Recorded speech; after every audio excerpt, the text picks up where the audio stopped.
By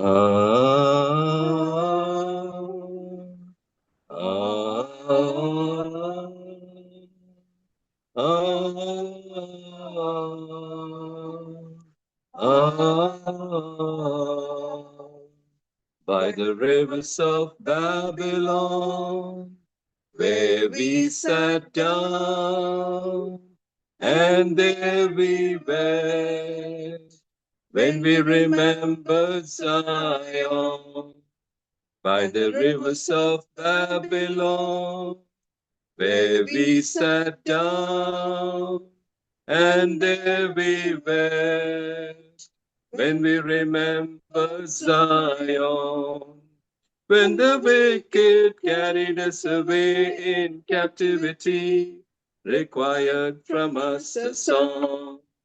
Now how shall we sing the Lord's song in a strange land?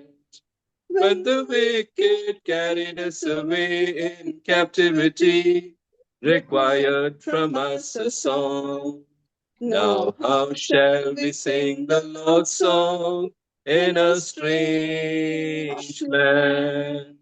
So let the words of our mouth and the meditation of our heart be acceptable in thy sight tonight.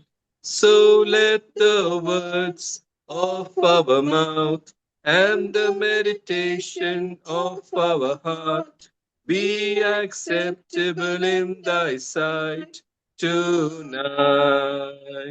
By the rivers of Babylon, where we sat down, and there we wept, when we remember Zion. വാഴ്ത്തപ്പെട്ട സ്വർഗീയ പിതാവേ, വീണ്ടും അവിടുത്തെ മഹത്വ സന്നിധിയിലേക്ക് അടിയങ്ങൾ അടുത്തു വരുന്നു. അവിടുത്തെ വചനത്തിൽ നിന്ന് അത്ഭുതമുള്ള കാര്യങ്ങളെ കാണുവാൻ ഞങ്ങളുടെ കണ്ണുകളെ നീ പ്രകാശിപ്പിക്കണമേ. നിന്റെ വചനം ശ്രദ്ധയോടെ കേൾക്കുവാൻ ഞങ്ങളുടെ കാതുകളെ അവിടുന്ന് തുറക്കണമേ. നിന്റെ ദൂതുകൾ ഞങ്ങളുടെ ഹൃദയങ്ങളിൽ സംഗ്രഹിക്കുവാൻ ഞങ്ങളുടെ ഹൃദയങ്ങളെ അവിടുന്ന് ഒരുക്കണമേ.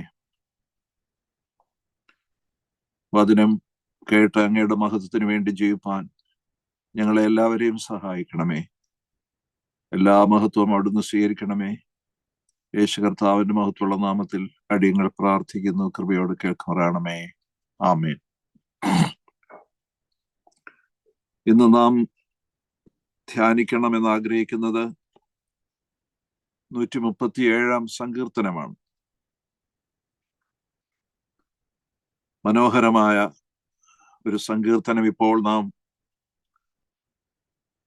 ആമുഖമായി കേട്ട ഗാനത്തിന് ആധാരമായിരിക്കുന്ന മനോഹരമായ ഒരു സങ്കീർത്തനം. വ്യത്യസ്തമായ വ്യാഖ്യാനങ്ങളും പഠനങ്ങളുമുള്ള ഒരു സങ്കീർത്തനമാണ് 137 സങ്കീർത്തനം.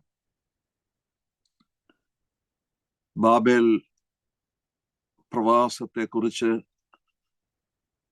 ഇസ്രായേൽ മക്കൾ പാടുന്ന ഒരു പാട്ടാണ് 137 സങ്കീർത്തനത്തിന്റെ വിഷയം.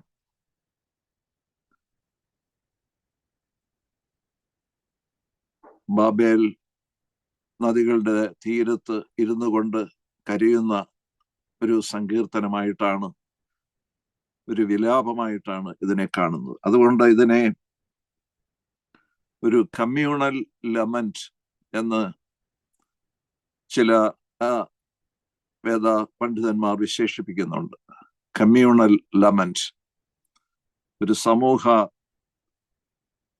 വിലാപം എന്ന് അർത്ഥം. അതുപോലെ തന്നെ ഈ സങ്കീർത്തനത്തെ കുറിച്ച് പറയുമ്പോൾ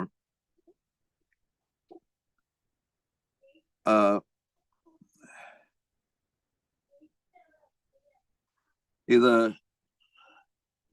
ഇസ്രായേൽ മക്കളുടെ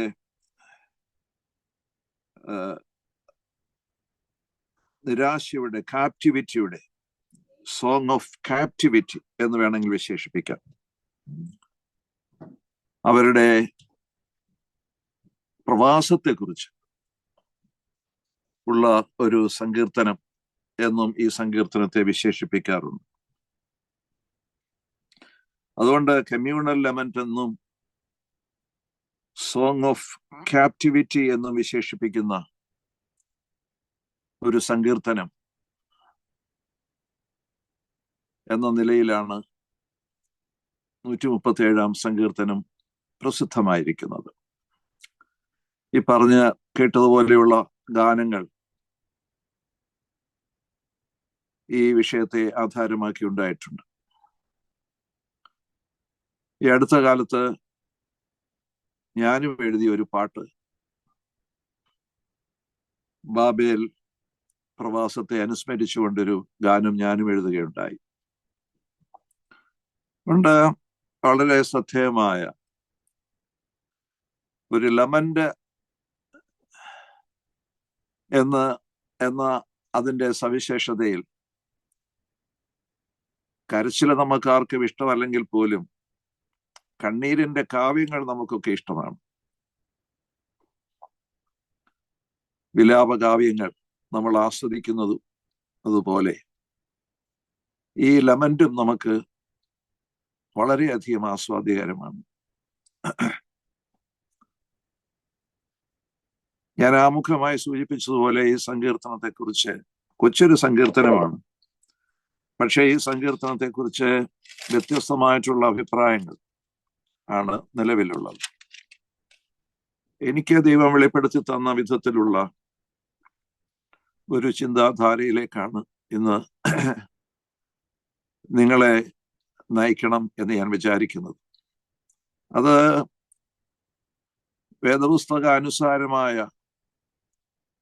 വാക്യങ്ങളോട് ബന്ധപ്പെട്ട ഒരു ചിന്താധാരയാണ് നിങ്ങളുടെ മുമ്പിൽ ഞാൻ പ്രസന്റ് ചെയ്യുവാൻ ആഗ്രഹിക്കുന്നത്. അല്ലാതെ വേദപുസ്തക വിരുദ്ധമായിട്ടുള്ള ഒരു ചിന്തയല്ല. ഇവിടെ നമുക്കറിയാം, ഇസ്രായേൽ മക്കൾ 70 വർഷം ബാബിലോണിൽ പ്രവാസികളായിരുന്നു. ആ പ്രവാസത്തിന് കാരണക്കാരൻ കൽദയ രാജാവായിരുന്ന ബാബിലോണിന്റെ പ്രസിദ്ധനായ ചക്രവർത്തിയായിരുന്ന നെബൂഖദ്നേസറാണ്. അദ്ദേഹം യെരുശലേമിലേക്ക് വന്ന് 2 തവണ യെരുശലേമിനെ നിരോധിച്ചു. യെരുശലേമിന്റെ പട്ടണങ്ങളെയെല്ലാം തകർത്തു, ദേവാലയം തകർത്തു, ദേവാലയത്തിൽ നിന്നുള്ള എല്ലാ പൊൻവെള്ളി പാത്രങ്ങളും അപഹരിച്ചു കൊണ്ടുപോയി ഷിനാർ ദേശത്ത് അവരുടെ ദേവന്റെ ക്ഷേത്രത്തിൽ അത് സൂക്ഷിച്ചു. ആദ്യത്തെ ആക്രമണത്തിൽ കുറേയേറെ ആളുകളെ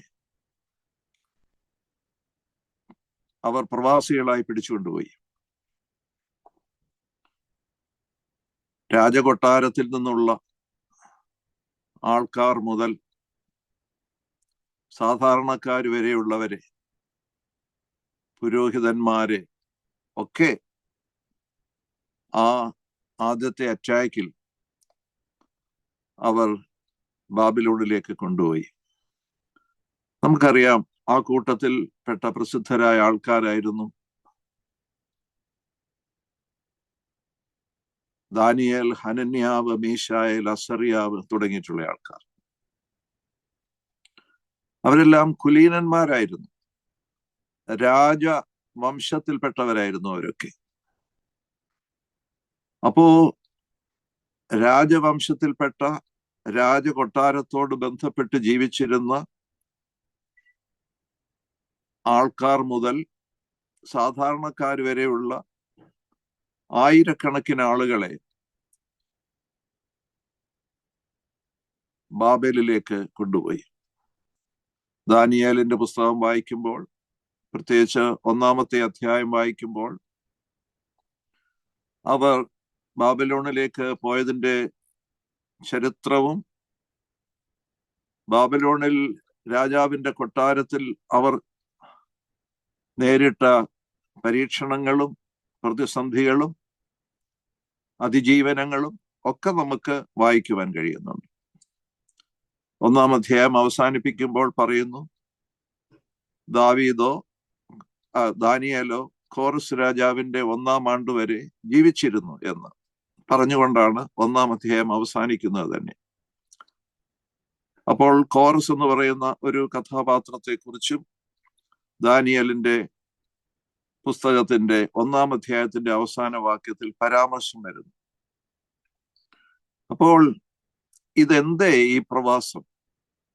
ഈ പ്രവാസത്തിന് കാരണം എന്താണ്? ഈ പ്രവാസം പെട്ടെന്നുണ്ടായതാണ്? അല്ല. ബാബിലോണിയ പ്രവാസം ഉണ്ടാവുന്നതിന് 200 വർഷം മുമ്പ് യെശയ്യാ പ്രവാചകന്റെ കാലം മുതൽ ഇസ്രായേൽ ജനതയുടെ അഴിഞ്ഞ ജീവിതത്തിൽ വേദനിച്ച ദൈവം, ഇസ്രായേൽ ജനതയുടെ ധർമ്മവിരുദ്ധമായ ജീവിതത്തിൽ വേദനിച്ച ദൈവം, ദൈവത്തോട് മുഖം തിരിച്ച് കൊണ്ടുള്ള ഇസ്രായേൽ ജനതയുടെ ജീവിതത്തിൽ വേദനിച്ച ദൈവം ഇസ്രായേൽ മക്കളെ പ്രവാസത്തിലേക്ക് അയക്കും എന്ന് വളരെ വ്യക്തമായ ദൂത് കൊടുക്കുന്നുണ്ട്. യെശയ്യാ പ്രവാചകന്റെ പുസ്തകം 3-ാം അധ്യായം 25-ാം വാക്യം മുതൽ തുടങ്ങുന്ന സന്ദേശമാണ്, പ്രവചനമാണ് യെശയ്യാ പ്രവാചകൻ പ്രവാസത്തെക്കുറിച്ച് പറഞ്ഞു തുടങ്ങുന്നത്. യെശയ്യാ പ്രവാചകൻ ജീവിച്ചതിന് ശേഷം 100 വർഷം കഴിഞ്ഞ് വന്ന പ്രവാചകനാണ് യിരെമ്യാ പ്രവാചകൻ. നമ്മളിപ്പോ തിരിഞ്ഞ് ഈ ചരിത്രമൊക്കെ പറയുമ്പോൾ ഇന്നലെ ഇന്നും ഒക്കെ നടന്നതുപോലെയാണ് പലപ്പോഴും ചിന്തിക്കുക. പക്ഷെ യെശയ്യാവിന് ശേഷം 100 വർഷം, ഓർക്കണം, ഒരു 100 വർഷം കഴിഞ്ഞതിന് ശേഷമാണ് യിരെമ്യാ പ്രവാചകൻ വരുന്നത്. യിരെമ്യാ പ്രവാചകനും എൻ്റെ കാലഘട്ടത്തിലും ഈ ഭക്തിവിരുദ്ധ പ്രവർത്തനങ്ങൾ ഇസ്രായേൽ മക്കൾ നടത്തിയത് കൊണ്ട് യെശയ്യാവ് പറഞ്ഞ പ്രവാസ പ്രവചനം യിരെമ്യാവും ആവർത്തിച്ചു. ദൈവം യിരെമ്യാവിനും അത് വെളിപ്പെടുത്തി കൊടുത്തു. യിരെമ്യാവിന്റെ പുസ്തകം നാം വായിക്കുമ്പോൾ 27-ാം അധ്യായം 22-ാം വാക്യത്തിൽ വളരെ വ്യക്തമായി പറയുന്നുണ്ട്, നിങ്ങളെ ഇവിടെ നിന്ന് കൊണ്ടുപോകും, നിങ്ങൾക്കുള്ളതെല്ലാം കൊണ്ടുപോകും എന്നൊക്കെ യഹോവയായ ദൈവം വളരെ വ്യക്തമായി 27-ാം അധ്യായത്തിന്റെ 22-ാം വാക്യത്തിൽ നാം ഇങ്ങനെ വായിക്കുന്നു, യഹോവ ഇപ്രകാരം അരുളിച്ചെയ്യുന്നു, അവയെ ബാബേലിലേക്ക് കൊണ്ടുപോകും, ഞാൻ അവരെ സന്ദർശിക്കുന്ന നാൾ വരെ അവ അവിടെ ഇരിക്കും, പിന്നത്തേതിൽ ഞാൻ അവയെ ഈ സ്ഥലത്ത് മടക്കി വരുത്തും എന്ന് യഹോവയുടെ അരുളപ്പാട്. യഹോവയുടെ ആലയത്തിലെ വസ്തുക്കളെ കുറിച്ച് ആണ് അവിടെ സൂചിപ്പിച്ചിരിക്കുന്നത്. അപ്പോൾ അത് ബാബിലോണിലേക്ക് കൊണ്ടുപോകും എന്ന് വളരെ വ്യക്തമായിട്ട് യഹോവയായ ദൈവം പറഞ്ഞിരിക്കുന്നു. 38-ാം അധ്യായത്തിന്റെ 1-ാം വാക്യത്തിൽ നാം ഇങ്ങനെ വായിക്കുന്നു, യഹോവ ഇപ്രകാരം അരുളിച്ചെയ്യുന്നു, ഈ നഗരത്തിൽ പാർക്കുന്നവൻ വാൾ കൊണ്ടും ക്ഷാമം കൊണ്ടും മഹാമാരി കൊണ്ടും മരിക്കും.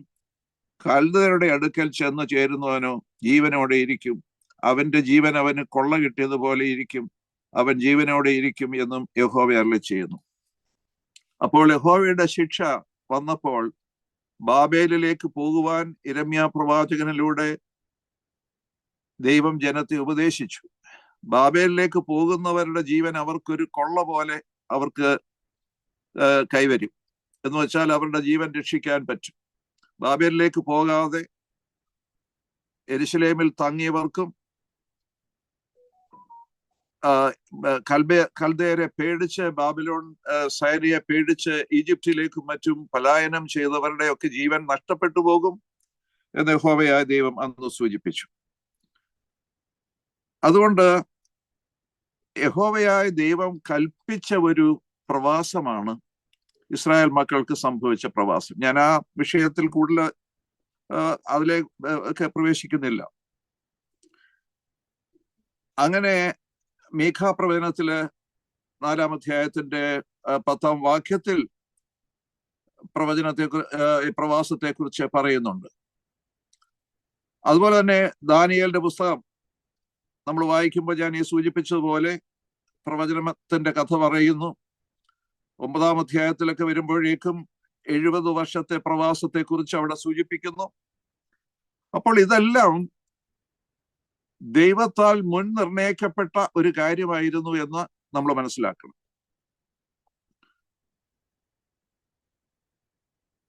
അങ്ങനെ ദൈവഹിതപ്രകാരമുള്ള ഒരു പ്രവാസകാലമാണ് ഇസ്രായേൽ മക്കളുടെ ബാബേൽ പ്രവാസകാലം, 70 വർഷത്തെ പ്രവാസകാലം. അപ്പൊ അതുകൊണ്ട് ഓർത്തിരിക്കുക, 2 പ്രവാസമാണ് ഇസ്രായേൽ മക്കൾക്ക് പ്രധാനമായി ഉണ്ടായത്. ഒന്നാമത് മിസ്രൈമിലെ പ്രവാസം. അന്ന് 70 പേർ, യാക്കോബും മക്കളുമൊക്കെയായിട്ട് 70 പേർ മിസ്രൈമിലേക്ക് പോയി. 430 വർഷത്തെ പ്രവാസത്തിന് ശേഷം മോശയുടെ നേതൃത്വത്തിൽ അവർ മടങ്ങി കനാൻ നാട്ടിലേക്ക് വരുന്നു. പിന്നീട് യോശുവയും അവർക്ക് നേതൃത്വം കൊടുക്കുന്നു. 2-ാമത്തെ പ്രവാസം അതിന് നൂറ്റാണ്ടുകൾക്ക് ശേഷം രാജാക്കന്മാരുടെ ഭരണത്തിന്റെ ഒക്കെ അവസാനം യെഹോയാക്കീം രാജാവിന്റെ കാലത്ത് വരുമ്പോഴേക്കും തകർന്നടിഞ്ഞ ആധ്യാത്മിക ജീവിതത്തിന്റെ അനന്തരഫലമായി ഇസ്രായേൽ മക്കൾ മറ്റൊരു പ്രവാസത്തിലേക്ക് പോവുകയാണ്. യെശയ്യാ പ്രവാചകന്റെ പ്രവചനത്തിലൂടെ, യിരെമ്യാ പ്രവാചകന്റെ പ്രവചനത്തിലൂടെ, മീഖായുടെ പ്രവചനത്തിലൂടെ ഒക്കെ ഇസ്രായേൽ മക്കളെ മുന്നറിയിച്ചുകൊണ്ടുള്ള ബാബിലോണ്യ പ്രവാസം. അത് 70 വർഷം. ആ 70 വർഷത്തിന്റെ പ്രവാസത്തിന് ശേഷം ഇസ്രായേൽ മക്കൾ മടങ്ങി വരുന്നുണ്ട്. അത് കോറസ് എന്ന് പറയുന്ന രാജാവിന്റെ കാലഘട്ടത്തിലാണ്. കൽദയ സാമ്രാജ്യമൊക്കെ അവസാനിച്ചതിന് ശേഷം കോറസ് എന്ന് പറയുന്ന കിങ് സൈറസ് ഒരു പേർഷ്യൻ രാജാവായിരുന്നു. ആ പേർഷ്യൻ രാജാവ് കൽദയ സാമ്രാജ്യത്തെ പരാജയപ്പെടുത്തി ആ ബാബിലോൺ മുഴുവൻ പിടിച്ചടക്കിയതിന് ശേഷം ഇസ്രായേൽ മക്കൾക്ക് വിമോചനം കൊടുക്കുന്നു.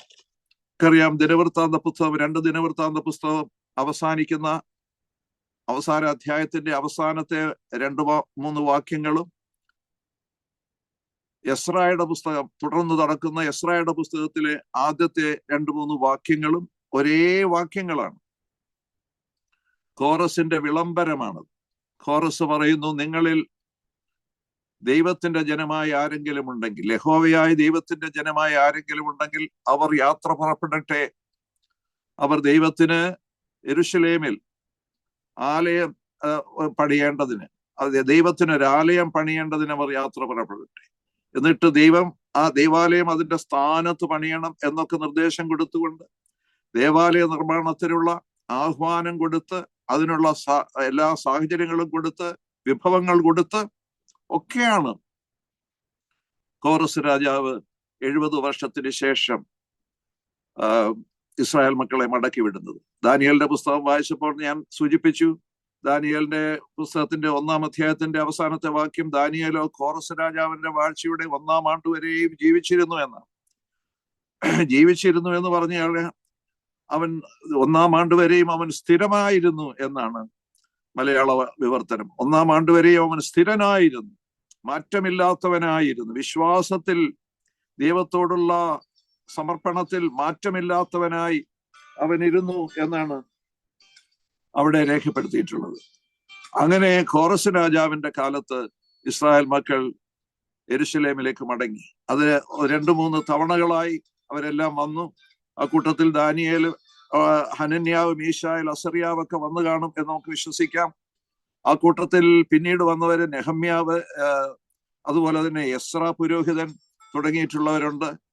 എന്നാൽ ഈ പ്രവാസത്തിലേക്ക് പോയ കൂട്ടത്തിലുള്ള എസക്കിയേൽ എന്ന് പറയുന്ന പ്രവാചകൻ, നമുക്കറിയാം എസക്കിയേലിന്റെ പ്രവചനം നമുക്ക് വായിക്കാവുന്ന പ്രവചനമാണല്ലോ. ആ പ്രവചനത്തിൽ പ്രവചനം എഴുതിയിരിക്കുന്ന എസക്കിയേലിന് പക്ഷേ മടങ്ങി വരാൻ പറ്റിയില്ല. അദ്ദേഹം ബാബിലോണിൽ നിര്യാതനായി എന്നുള്ളതാണ് ചരിത്രം. ഏതായാലും ഈ വലിയ സംഭവം അതിനെ കുറിച്ചുള്ളതാണ്.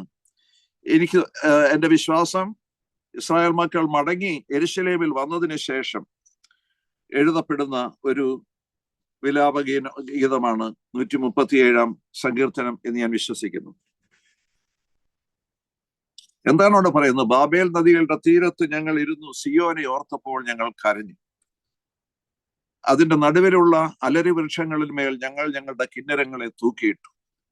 ഞങ്ങളെ ബദ്ധരാക്കി കൊണ്ടുപോയവർ സിയോൻ ഗീതങ്ങളിൽ ഒന്ന് ചൊല്ലുവീരെന്ന് പറഞ്ഞ് ഗീതങ്ങളെയും, ഞങ്ങളെ പീഡിപ്പിച്ചവർ സന്തോഷത്തെയും ഞങ്ങളോട് ചോദിച്ചു. ഞങ്ങൾ യഹോവയുടെ ഗീതം അന്യദേശത്ത് പാടുന്നത് എങ്ങനെ? ഒന്നാമത്തെ വ്യാഖ്യാനത്തിന്, വ്യത്യസ്തമായ വ്യാഖ്യാനത്തിന് കാരണമായി തീരുന്ന ഒരു വാക്യമാണിത്. How can we sing the lord song in a foreign land? യഹോവയുടെ ഗീതം ഞങ്ങൾ അന്യദേശത്ത് പാടുന്നത് എങ്ങനെ? ഇത് വ്യത്യസ്തമായ രീതിയിൽ ആളുകൾ പറയുന്നു. ചില വ്യാഖ്യാതാക്കൾ പറയുന്നു, ഇസ്രായേൽ മക്കളെ അപഹസിച്ച്, നിന്ദിച്ച്, കളിയാക്കി, പരിഹസിച്ച് ചോദിച്ച ഒരു ചോദ്യമാണ്, യഹോവയുടെ ഗീതം നിങ്ങൾക്കൊന്ന് പാടാൻ പറ്റുമോ എന്ന്. എന്നാൽ എനിക്ക് ദൈവം വെളിപ്പെടുത്തി തന്ന ഒരു ചിന്തയിലേക്ക് നിങ്ങളെ ഞാൻ നയിക്കട്ടെ. ബാബിലോൺ ആ കാലഘട്ടത്തിലെ ഏറ്റവും സമ്പന്നമായ സംസ്കാരമാണ്. ലോക സംസ്കാരങ്ങളിൽ സമ്പന്നമായ സംസ്കാരം. നമ്മള് ബാബിലോണിയ സംസ്കാരത്തെ കുറിച്ചൊക്കെ വായിക്കുമ്പോൾ ആ കാലഘട്ടത്തിൽ ഉണ്ടായിരുന്ന ടെക്നോളജി, ആർക്കിടെക്ചർ ഒക്കെ നാം വായിക്കുമ്പോൾ അത്ഭുതത്തോടുകൂടെ മാത്രമേ ബാബിലോണിയ സംസ്കാരത്തെ കുറിച്ച് ചിന്തിക്കുവാൻ കഴിയുള്ളൂ. അതിശക്തമായ ഒരു സൈനിക വ്യൂഹം അവർക്കുണ്ടായിരുന്നു. അതുകൊണ്ട് എല്ലാ വിധത്തിലും ലോകത്തിലെ ഏറ്റവും ശക്തമായ ഒരു സംസ്കാരവും ഒരു ഭരണകൂടവുമായിരുന്നു ബാബിലോണിയ സംസ്കാരവും ഭരണകൂടവും. പക്ഷേ ഈ സമ്പത്തിന്റെയും ഈ സംസ്കൃതിയുടെയും ഒക്കെ മധ്യത്തിലും ബാബിലോണിലെ ജനങ്ങൾക്ക് ഒരസംതൃപ്തി ഉണ്ടായിരുന്നു എന്ന് വേണം വിചാരിക്കുവാൻ. സമ്പത്തിന്റെ അനന്തരഫലമാണല്ലോ അസംതൃപ്തി. സമ്പത്ത് കൂടുന്തോറും മനുഷ്യൻ അസംതൃപ്തനായി വരികയാണ്. സമ്പത്ത് കൂടുന്തോറും മനുഷ്യൻ അവന്റെ ജീവിതത്തിന്റെ അർത്ഥശൂന്യതയെ കുറിച്ച് ചിന്തിക്കുവാനും അവന്റെ ജീവിതത്തിന്റെ സമാധാനത്തിന് വേണ്ടി അന്വേഷിക്കുവാനും ഒക്കെ തുടങ്ങുന്ന ഒരു പ്രവണതയുണ്ട്. അപ്പോൾ ബാബിലോണിലെ ജനങ്ങൾക്കും ഈ സാംസ്കാരിക ഉന്നതിയുടെ കാലഘട്ടത്തിൽ, ഈ സാമ്പത്തികമായ സമൃദ്ധിയുടെ കാലഘട്ടത്തിൽ ഒരു ശൂന്യത അനുഭവപ്പെട്ടു എന്നാണ് എൻ്റെ വിശ്വാസം. ഒരു മാനസികമായ ശൂന്യത. ആ മാനസികമായ ശൂന്യത പരിഹരിക്കുവാൻ എന്താണ് മാർഗം? അവർക്ക് ഏറ്റവും അടുത്ത് കണ്ട ഒരു പരിഹാര മാർഗമാണ് ഇസ്രായേൽ മക്കൾ. കാരണം അവർ പാടുന്നതും അവർ സമാധാനത്തോടെ ജീവിക്കുന്നതും ഒക്കെ ഇസ്രായേൽ മക്കളുടെ ജീവിതത്തെ നോക്കിക്കണ്ട ബാബിലോണിയർക്ക് മനസ്സിലായി. അവിടെ എസെക്കിയേൽ പ്രവാചകൻ ഇസ്രായേൽ മക്കളുടെ ഇടയിൽ പ്രവചിച്ചുകൊണ്ടേയിരുന്നു. അവരെ ധൈര്യപ്പെടുത്തിക്കൊണ്ടേയിരുന്നു. അവർക്ക് ആവശ്യമായ ഉപദേശങ്ങൾ കൊടുത്തുകൊണ്ടേയിരുന്നു. ഞാൻ എപ്പോഴും ഓർക്കാറുണ്ട് എസെക്കിയേൽ പ്രവാചകനെ കുറിച്ച്. വലിയ പ്രതീക്ഷകളും പ്രത്യാശകളും ഇസ്രായേൽ മക്കൾക്ക് നൽകിക്കൊണ്ടിരുന്ന ആ പ്രവാചകൻ ഒരു ദുരന്ത കഥാപാത്രമാണ് എന്ന് ചിലപ്പോൾ ഞാൻ ചിന്തിക്കാറുണ്ട്. കാരണം അദ്ദേഹത്തിന് ഈ പ്രത്യാശയുടെ തീരത്തേക്ക്, ഈ സ്വന്തം ഭൂമിയിലേക്ക് മടങ്ങി വരുവാൻ കഴിഞ്ഞില്ല. എസ്രാ പോലെയുള്ള വന്ധ്യവയോധികരായ പുരോഹിതന്മാർക്ക് പോലും വരുവാൻ പറ്റി. പക്ഷേ എസെക്കിയേലിന് അത് കഴിയാതെ പോയി എന്നുള്ള ഒരു ദുഃഖം നമുക്ക് ഈ സംഗീതത്തിന്റെ പിന്നിലുണ്ട് എന്ന് ഓർക്കുക.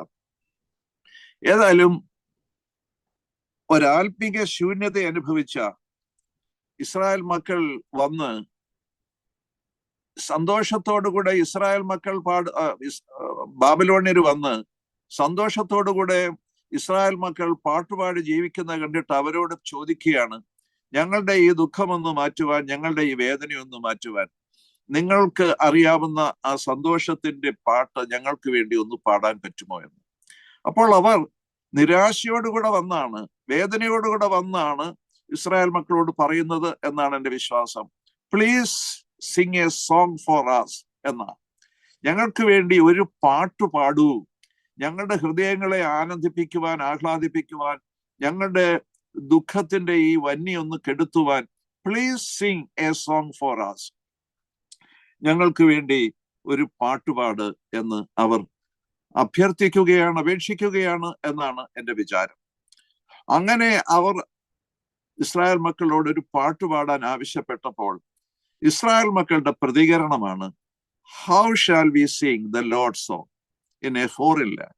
ഒരു വിദേശ രാജ്യത്ത് ഞങ്ങൾ എങ്ങനെയാണ് ദൈവത്തിന്റെ ഈ സിയോന്റെ രക്ഷയുടെ സംഗീതം ആലപിക്കുക എന്ന്. അപ്പോൾ ഒരു അന്യദേശത്ത് ആലപിക്കാനുള്ളതല്ല രക്ഷയുടെ സംഗീതമെന്ന് അവർ വിശ്വസിക്കുന്നു. രക്ഷയുടെ സംഗീതം അവർക്ക് മാത്രം അവകാശപ്പെട്ടതാണെന്ന് ഇസ്രായേൽ മക്കൾ വിശ്വസിക്കുന്നു.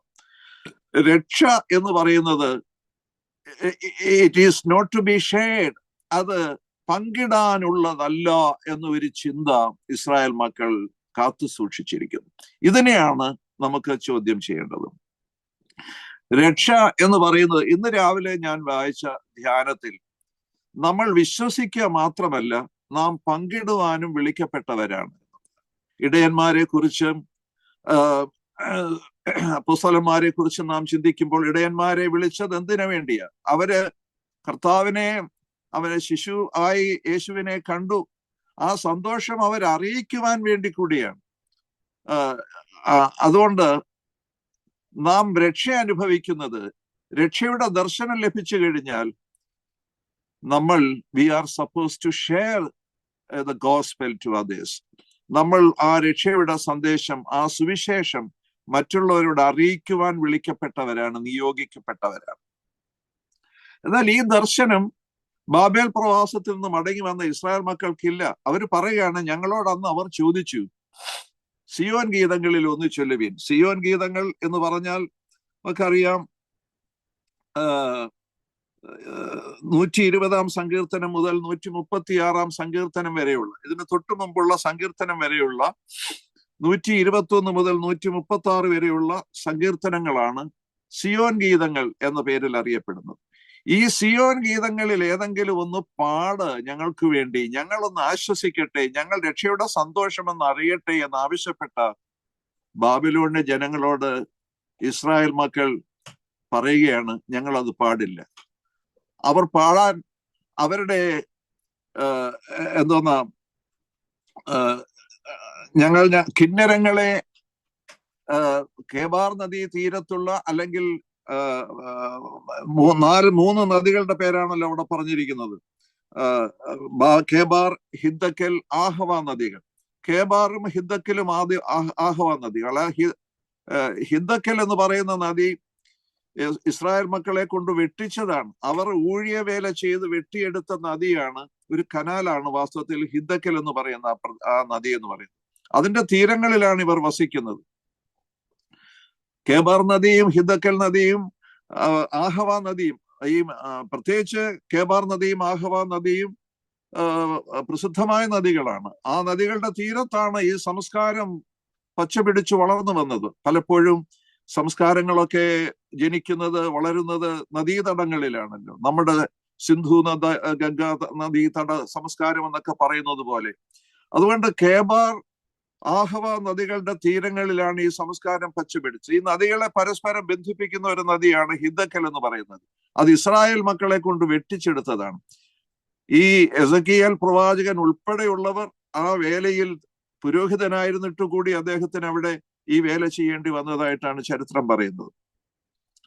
ആ നദികളുടെ തീരങ്ങളിലുള്ള അലറി വൃക്ഷങ്ങളിന്മേൽ അവർ അവരുടെ കിന്നരങ്ങളെ തൂക്കിയിട്ടിട്ട് മുട്ടിനിടയിൽ തലയിട്ടുകൊണ്ടിരുന്ന് കരയുന്ന ഒരു ജനമായി ഇസ്രായേൽ മക്കൾ മാറിപ്പോയി ആ കാലഘട്ടത്തിൽ. അവരോടാ വന്ന് ചോദിക്കുന്നത്, നിങ്ങൾക്കറിയാവുന്ന സിയോന്റെ ഗീതമൊന്ന് പാടിത്താ, ഞങ്ങളൊന്ന് ആഹ്ലാദിക്കട്ടെ, ഞങ്ങളൊന്ന് സമാധാനം കണ്ടട്ടെ, ഞങ്ങളൊന്ന് സന്തോഷിക്കട്ടെ. നിങ്ങൾ അറിയുന്ന സന്തോഷം ഞങ്ങൾക്കൊന്ന് പങ്കിട്ടുതാ എന്ന് പറഞ്ഞപ്പോൾ, ഞങ്ങളുടെ സന്തോഷം നിങ്ങൾക്ക് പങ്കിട്ട് തരില്ല എന്ന് പറയുന്ന ഒരു ഇസ്രായേൽ മക്കൾ. അത് ശരിയാണോ? അത് ശരിയായിട്ടുള്ള ഒരു ആത്മീയ മനോഭാവമല്ല, ആത്മീയ നിലപാടല്ല എന്നാണ് എൻ്റെ വിശ്വാസം. കാരണമുണ്ട്. ഇസ്രായേൽ മക്കളോട് യഹോവയായ ദൈവം യിരെമ്യാവിലൂടെ കൽപ്പിച്ചിരുന്ന ഒരു കാര്യമുണ്ട്.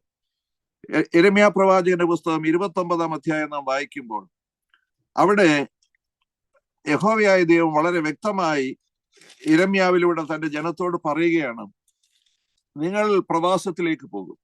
പ്രവാസത്തിലേക്ക് പോയാൽ നിങ്ങൾ എന്ത് ചെയ്യണമെന്ന് യഹോവയായ ദൈവം കൽപ്പിച്ചിരുന്നു. അവിടെ പറയുന്നു 29-ാം അധ്യായം, യിരെമ്യാവിന്റെ 29-ാം അധ്യായം 7-ാം വാക്യത്തിൽ, ഞാൻ നിങ്ങളെ ബദ്ധന്മാരായി കൊണ്ടുപോകുമാറാക്കിയ പട്ടണത്തിന്റെ നന്മ അന്വേഷിച്ച് അതിനുവേണ്ടി യഹോവയോട് പ്രാർത്ഥിപ്പിൻ. അതിന് നന്മയുണ്ടെങ്കിൽ നിങ്ങൾക്കും നന്മയുണ്ടാകും. ഞാൻ നിങ്ങളെ ബദ്ധന്മാരായി കൊണ്ടുപോകുമാറാക്കിയ ദേശത്തിന്റെ പട്ടണത്തിന്റെ നന്മയ്ക്ക് വേണ്ടി നിങ്ങൾ പ്രാർത്ഥിക്കണം. ദേശത്തിന് നന്മയുണ്ടെങ്കിൽ നിങ്ങൾക്കും നന്മയുണ്ടാകും. യഹോവയായ ദൈവം വളരെ വ്യക്തമായി പറഞ്ഞു. നമുക്കറിയാം, പ്രവാസം ദൈവത്തിന്റെ നിയോഗമായിരുന്നു. ആ പ്രവാസ ഭൂമിയിൽ പോയാൽ ദൈവജനം ചെയ്യേണ്ടത് എന്താണെന്നും ദൈവം അവർക്ക് വെളിപ്പെടുത്തി കൊടുത്തു. They must pray for them. അവർക്ക് വേണ്ടി പ്രാർത്ഥിക്കണം എന്നാണ്. ദൈവജനത്തിന് വേണ്ടി പ്രാർത്ഥിക്കണം എന്നതാണ് യഹോവയായ ദൈവം ഇസ്രായേൽ മക്കളോട് പറഞ്ഞിരുന്ന ഒരു കാര്യം. ദൈവജനത്തിന് വേണ്ടി പ്രാർത്ഥിക്കണം. അപ്പോൾ ദൈവജനത്തിന് വേണ്ടി പ്രാർത്ഥിക്കുമ്പോൾ മാത്രമേ ആ ദേശത്തിന് നന്മയുണ്ടാവൂ. ആ ദേശത്തിന് നന്മയുണ്ടെങ്കിൽ മാത്രമേ നിങ്ങൾക്കും നന്മയുണ്ടാവൂ എന്നാണ്. അതുകൊണ്ട് ദേശത്തിന്റെ നന്മ, കഴിഞ്ഞ ആഴ്ച നമ്മൾ ഓർത്തതുപോലെ, നമ്മുടെ സാന്നിധ്യമാണ് ദേശത്തിന്റെ അനുഗ്രഹം എന്ന കാര്യം പലപ്പോഴും നാം മറന്നുപോകും. ഹഗായി പ്രവചനം നാം ചിന്തിച്ചപ്പോൾ അതാണല്ലോ പ്രധാനമായൊരു കാര്യം. നമ്മളുടെ സാന്നിധ്യം, ദൈവജനത്തിന്റെ സാന്നിധ്യമാണ് ഒരു ദേശത്തിന്റെ അനുഗ്രഹം. അത് നമ്മൾ അറിയാതെ പോകുന്ന ഒരു സത്യമാണ്. ഇസ്രായേൽ മക്കളെ അത് ഓർപ്പിക്കുകയാണ് യഹോവയായ ദൈവം. You must pray for that town, ആ city. You must pray for that country and people. ആ ജനത്തിന് വേണ്ടി നിങ്ങൾ പ്രാർത്ഥിക്കണം. ആ പട്ടണത്തിന് വേണ്ടി നിങ്ങൾ പ്രാർത്ഥിക്കണം. ആ പട്ടണത്തിന് നന്മയുണ്ടെങ്കിൽ നിങ്ങൾക്ക് നന്മയുണ്ടാകും. ഇപ്പൊ പ്രാർത്ഥിക്കാൻ പറഞ്ഞു വിടുന്ന ഒരു ജനത. ഇസ്രായേൽ മക്കളെ ദൈവം പറഞ്ഞു വിട്ടത് പ്രാർത്ഥിക്കാനാണ്, ആ ജനത്തെ ശപിക്കാനല്ല.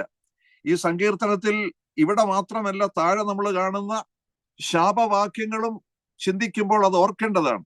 ഇസ്രായേൽ മക്കളെ പറഞ്ഞു വിട്ടത് എന്തിനു വേണ്ടിയാണ്? അവർ പ്രാർത്ഥിക്കുവാൻ വേണ്ടി, ആ ജനത്തിന് വേണ്ടി പ്രാർത്ഥിക്കണം. നിങ്ങൾക്ക് നന്മയുണ്ടാകണമല്ലോ, നിങ്ങൾ ആ നന്മയുണ്ടാകണമെങ്കിൽ നിങ്ങൾ അവർക്ക് വേണ്ടി പ്രാർത്ഥിക്കണം എന്ന് പറഞ്ഞു. ഇവിടെ പ്രാർത്ഥനയല്ല ചോദിച്ചത്, ഒരു പാട്ടുപാടി ഞങ്ങളെ ഒന്ന് ആശ്വസിപ്പിക്കണമെന്ന് പറയുകയാണ്. അന്നേരം പറയുക, we will not sing the lord song in a foreign land. ഞങ്ങൾ അന്യദേശത്ത് യഹോവയുടെ ഗീതം പാടില്ല എന്ന്. പ്രിയപ്പെട്ട സഹോദരങ്ങളെ, നമ്മൾ അനുഭവിക്കുന്ന രക്ഷ മറ്റുള്ളവർക്ക് പങ്കിടുവാൻ നാം വിമുഖരാണ്. നമുക്ക് ലഭിച്ച രക്ഷയുടെ സന്തോഷം നാം മറ്റുള്ളവരുമായി പങ്കിടേണ്ടതല്ലേ?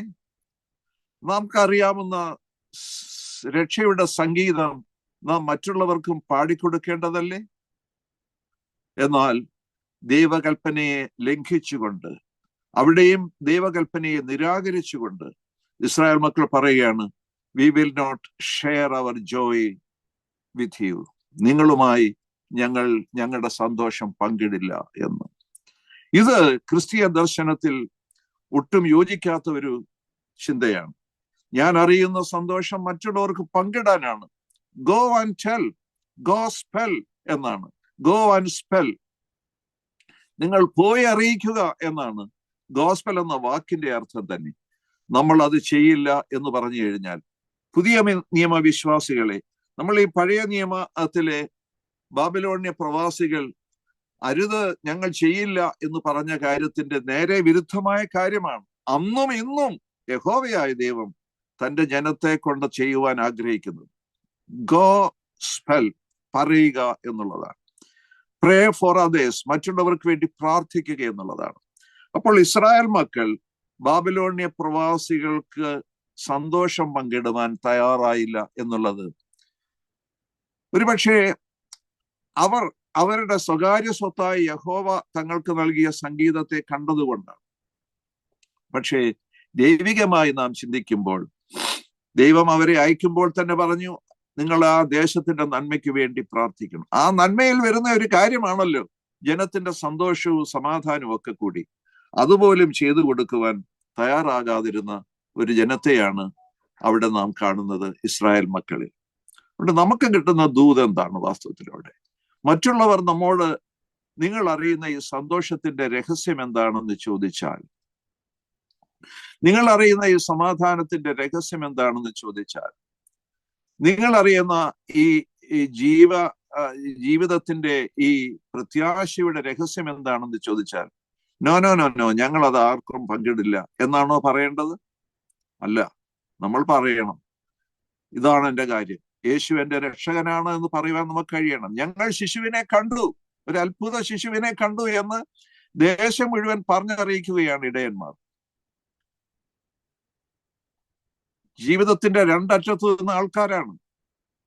ദൈവം അവരെ രണ്ടു കൂട്ടരെയാണ് തിരഞ്ഞെടുത്തത്. ഏറ്റവും നീചന്മാരായിട്ടുള്ള ഇടയന്മാരെയും ഏറ്റവും ഉയർന്ന പണ്ഡിതന്മാരായിട്ടുള്ള ഋഷികളായിട്ടുള്ള ആളുകളെയും ദൈവം തന്റെ പുത്രന്റെ ജനനം ലോകത്തോട് അറിയിക്കാൻ തിരഞ്ഞെടുത്തു. ഏറ്റവും നീചരായവരെയും ഏറ്റവും ഉന്നതരായവരെയും. അപ്പോൾ ഈ രണ്ടു കൂട്ടരും എന്ന് പറഞ്ഞാൽ സർവമാനവ ജാതിയും നിങ്ങൾ അറിയുന്ന രക്ഷയുടെ സന്തോഷം മറ്റുള്ളവരോട് അറിയിക്കുവാൻ ബാധ്യതയുള്ളവരാണ്. അതുകൊണ്ട് ഈ ഭാഗം സിയോൻ ഗീതങ്ങളിൽ ഒന്ന് ചൊല്ലുവീൻ എന്ന് പറഞ്ഞ് ഗീതങ്ങളെയും ഞങ്ങളെ പീഡിപ്പിച്ചവർ സന്തോഷത്തെയും ഞങ്ങളോട് ചോദിച്ചു. ഞങ്ങൾ അന്യദേശത്ത് യഹോവയുടെ ഗീതം അന്യദേശത്ത് പാടുന്ന എങ്ങനെ എന്ന് പറഞ്ഞിട്ട്, എന്നിട്ട് അവരങ്ങ് വലിയ പേട്രിയോട്ടിക് ആയിട്ട് മാറുകയാണ്. യെരൂശലേമേ, നിന്നെ ഞാൻ മറക്കുന്നുവെങ്കിൽ എൻ്റെ വലങ്കൈ മറന്നു പോകട്ടെ. നിന്നെ ഞാൻ ഓർക്കാതെ പോയാൽ, യെരൂശലേമിനെ എൻ്റെ മുഖ്യ സന്തോഷത്തെക്കാൾ വിലമതിക്കാതെ പോയാൽ എൻ്റെ നാവ് അണ്ണാക്കോട് പറ്റിപ്പോകട്ടെ. ഇതൊക്കെ ഇസ്രായേൽ മക്കളുടെ ദേശഭക്തിയെ പ്രകടമാക്കുന്ന വാക്യങ്ങളാണ്. നമുക്ക് ആ കാര്യത്തിലൊന്നും ഒരു പരാതിയുമില്ല. അവർ ദേശഭക്തിയുള്ളവരാകണം, സ്വന്തം രാജ്യത്തോട് കൂറുള്ളവരാകണം, രാജ്യത്തെ കുറിച്ച് പ്രവാസത്തിൽ ഇരിക്കുമ്പോൾ പോലും അവർ വേദനിക്കുന്നവരാകണം, ഒക്കെയുണ്ട്. അതിനൊന്നും നമുക്ക് വിരോധമില്ല. പക്ഷേ നിങ്ങൾ എവിടെയായാലും, നിങ്ങൾ ഏത് സാഹചര്യത്തിലായാലും, തടവിൽ കിടന്നാലും പത്രോസിനെ പോലെയും സീലാസിനെ പോലെയും പൗലോസിനെ പോലെയും, നിങ്ങൾ തടവിലാണെങ്കിലും നിങ്ങൾ കർത്താവിന്റെ സുവിശേഷം അറിയിക്കണം എന്നുള്ളതാണ്. ഈ കാര്യത്തിൽ ഇസ്രായേൽ മക്കൾ പരാജയപ്പെട്ടു പോയി എന്നാണ് എൻ്റെ വിശ്വാസം. അതുകൊണ്ട് ബാബേൽ നദികളുടെ തീരത്തിരുന്ന് കരയുന്നു. കേബാർ, ഹിദ്ദക്കൽ, ആഹവ നദീതടങ്ങളിൽ ഇരുന്നു കൊണ്ട് അലവൃക്ഷങ്ങളിന്മേൽ കിന്നരങ്ങളെ തൂക്കിയിട്ട് സ്വന്തം നഷ്ടസൗഭാഗ്യങ്ങളെ കുറിച്ചോർത്ത് കരയുന്ന ഈ ജനം, അവർക്ക് കിട്ടിയ ഒരു സുവർണാവസരം, അവരുടെ രക്ഷയുടെ സംഗീതം തങ്ങളെ തടവുകാരാക്കി കൊണ്ടുപോയ ബാബിലോണിന്റെ ജനങ്ങൾക്കൊന്ന് പകർന്നു കൊടുക്കുവാൻ കിട്ടിയ സന്ദർഭം അവർ നഷ്ടമാക്കി. സുവിശേഷം പറയേണ്ടിടത്ത് നാം പറയാതെ പോകുന്നത് നമ്മുടെ ജീവിതത്തിലെ ഏറ്റവും വലിയ പരാജയമാണ്. ഏറ്റവും വലിയ പരാജയം അതാണ്. എവിടെ നിന്റെ സന്തോഷത്തിന്റെ രഹസ്യം, സുവിശേഷത്തെക്കുറിച്ച് പറയുവാൻ നിനക്ക് കിട്ടുന്ന ഭാഗ്യകരമായ അവസരം നീ എവിടെ നഷ്ടപ്പെടുത്തുന്നു?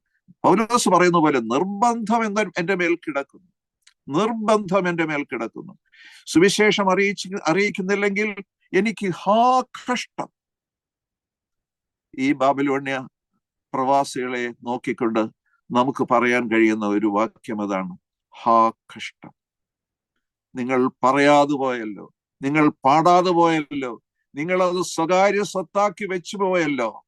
രക്ഷ എന്ന് പറയുന്നത് ഒരു സ്വകാര്യ സ്വത്തല്ല, അത് സകല ജനങ്ങൾക്കും അവകാശപ്പെട്ടതാണ്. ഇറ്റ് ഷുഡ് ബി ഷെയർഡ്, അത് പങ്കിടേണ്ടതാണ്.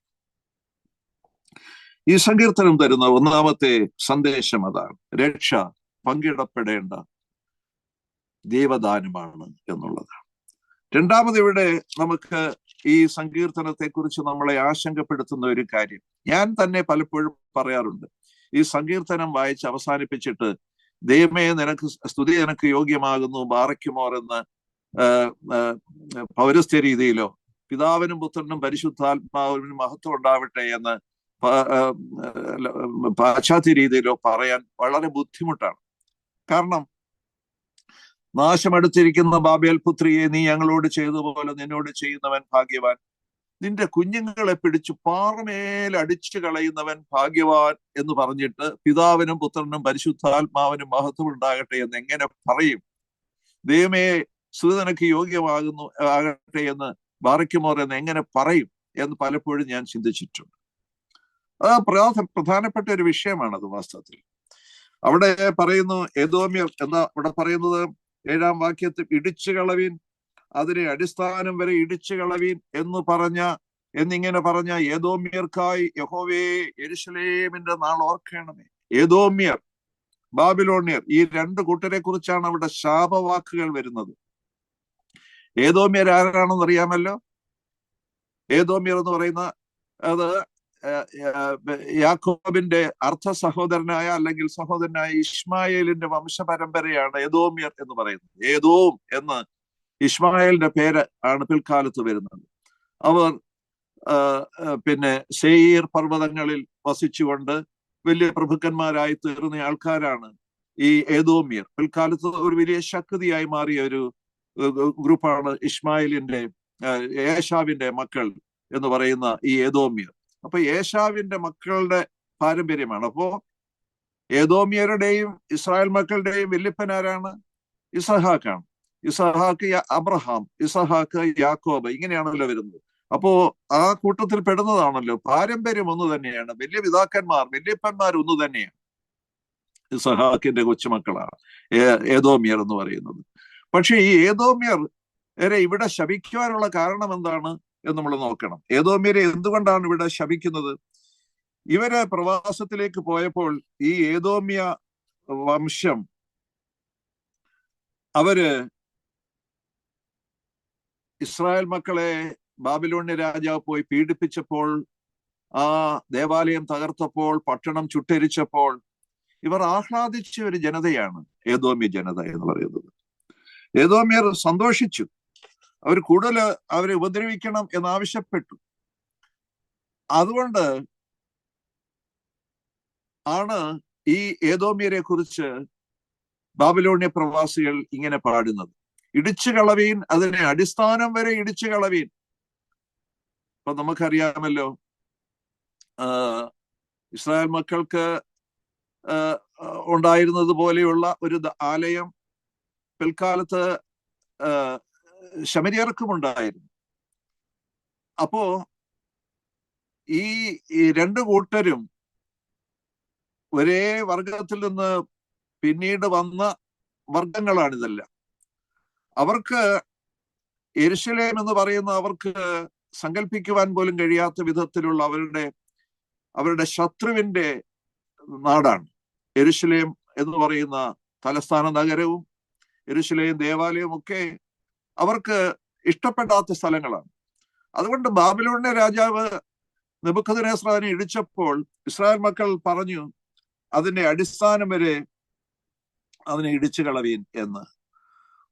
ഒബദ്യാവിന്റെ പുസ്തകം വായിക്കുമ്പോൾ 10 മുതൽ 14 വരെയുള്ള വാക്യങ്ങളിൽ നമുക്കത് കാണുവാൻ കഴിയും. ഇസ്രായേൽ മക്കൾ യെരൂശലേം ദേവാലയം ഇടിച്ചു കളയുന്നതില് ഏദോമ്യർക്കുണ്ടായിരുന്ന താല്പര്യം. യിരെമ്യാ പ്രവാചകന്റെ പുസ്തകം തന്നെ 49-ാം അധ്യായം നാം വായിച്ചോട്ടെ. യിരെമ്യാ പ്രവാചകന്റെ പുസ്തകം 49-ാം അധ്യായത്തിന്റെ 7 മുതലുള്ള വാക്യങ്ങളിൽ ഏദോമിനെ കുറിച്ചുള്ള അരുളപ്പാട് സൈന്യങ്ങളുടെ യഹോവ ഇപ്രകാരം അരുളി ചെയ്യുന്നു: തേമാനിൽ ഇനി ജ്ഞാനമില്ലയോ? ആലോചന വിവേകികളെ വിട്ട് നശിച്ചു പോയോ? അവരുടെ ജ്ഞാനം ക്ഷയിച്ചു പോയോ? എന്നൊക്കെ പറഞ്ഞ് യിരെമ്യാ പ്രവാചകൻ ഏദോമ്യരെ കുറിച്ച് ഒരു പ്രവചനം നടത്തുന്നുണ്ട്. അത് ഈ ബാബിലോണ്യ പ്രവാസത്തിന് ശേഷം ഏദോമ്യർ നശിക്കുന്നതിനെ കുറിച്ചുള്ള ഒരു പ്രവചനമാണ്. അപ്പൊ ഈ ഏദോമ്യർ എന്ന് പറയുന്നത് ബാബിലോണിനോടൊപ്പം നിന്നുകൊണ്ട് ഇസ്രായേൽ മക്കളുടെ നാശത്തെ കണ്ടതുകൊണ്ടാണ് ഇസ്രായേൽ മക്കൾക്ക്, അതാണല്ലോ അടിസ്ഥാന കാര്യം, അത് പറയാനാണ് വന്നത്. ഇസ്രായേൽ മക്കളുടെ ഏദോമ്യരോടുള്ള വിരോധം അതാണ്. ഇസ്രായേൽ മക്കൾക്ക് ഏദോമ്യരോടുള്ള വിരോധം സഹോദരന്മാരാണ് എന്നതിനൊക്കെ അതൊക്കെ വിസ്മരിച്ചിട്ട് തങ്ങളുടെ നാശത്തിൽ ആഹ്ലാദിച്ചവരാണ്, തങ്ങളുടെ നാശത്തെ കൂടുതൽ പ്രചോദിപ്പിച്ചവരാണ് ഏദോമ്യർ എന്ന നിലയിലാണ് ഏദോമ്യർക്കായി യഹോവേ യെരൂശലേമിന്റെ നാൾ ഓർക്കണമേ എന്ന് വെച്ചാൽ ഏദോമ്യരെ നശിപ്പിക്കണമേ എന്നാണ് ഇസ്രായേൽ മക്കൾ പ്രാർത്ഥിച്ചത്, അപേക്ഷിച്ചത്, ഈ പാട്ടിൽ പാടുന്നത്. അതുപോലെ തന്നെ നാശമെടുത്തിരിക്കുന്ന ബാബേൽ പുത്രിയെ നീ ഞങ്ങളോട് ചെയ്തതുപോലെ നിന്നോട് ചെയ്യുന്നവൻ ഭാഗ്യവാൻ, നിന്റെ കുഞ്ഞുങ്ങളെ പിടിച്ച് പാറമേൽ അടിച്ചു കളയുന്നവൻ ഭാഗ്യവാൻ. എന്ന് പറഞ്ഞാൽ കുഞ്ഞുങ്ങളെ പിടിച്ച് പാറമേൽ അടിച്ചു കളയുക എന്നല്ല അർത്ഥത്തിലല്ല അത് ഉദ്ദേശിക്കുന്നത്. അതിന്റെ അവിടെ നാം മനസ്സിലാക്കുന്നത് നിനക്ക് തലമുറയുണ്ടാകാതായി പോകട്ടെ എന്നുള്ളതാണ്. ബാബിലോണിന്റെ ജനതയോട് തലമുറയുണ്ടാകാതായി പോകട്ടെ, നീ പൂർണ്ണമായി നശിച്ചു പോകട്ടെ എന്നാണ്. അല്ല കുഞ്ഞുങ്ങളെ പിടിച്ച് പാറമേൽ അടിച്ചു കളയുക, ഓരോരുത്തരെയും കുഞ്ഞിനെയും കാലെ പിടിച്ച് തലയിൽ അടിക്കുക എന്നുള്ള അർത്ഥത്തിലല്ല.